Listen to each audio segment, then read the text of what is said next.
Il a construit son rêve à la sueur de ses mains, des nuits sans fin, des matins où l'espoir s'éteint. Son entreprise, son combat, son ultime bataille, mais l'État l'écrase sous le poids des taxes et des failles. Les clients se font rares, te subissent en silence, leurs portes fermées, leurs regards en errance. Les dettes s'empilent, les factures s'enchaînent, et ses heures au bureau, c'est sa vie qui saigne. La fatigue lui ronge l'âme, les nerfs à vif. Chaque mois il survit, chaque jour il dérive. Ses rêves d'enfant se brisent contre le béton. Le système l'écrase, le laissant sans horizon.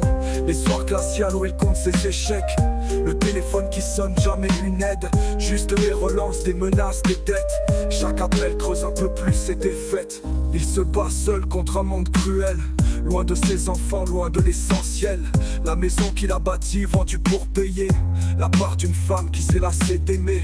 Elle disait qu'il se voyait trop peu, qu'il se perdait dans son travail au lieu d'être heureux. Elle est partie, le laissant à ses combats, dévasté par le choix, par le froid de ses pas.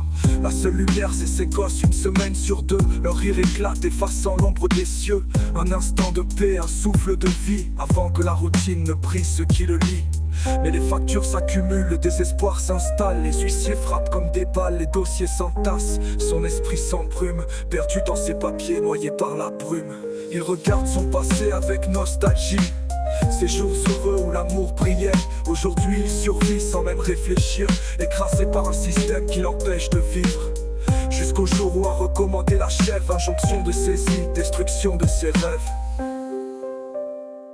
Ce soir-là, il prend sa voiture sans but, l'esprit noyé par le désespoir qui lutte, repensant à sa vie, à tout ce qu'il a perdu, à ce bonheur passé qu'il n'a jamais revu. La route défile, ses yeux pleins de larmes, son cœur qui saigne, son âme en vacarme.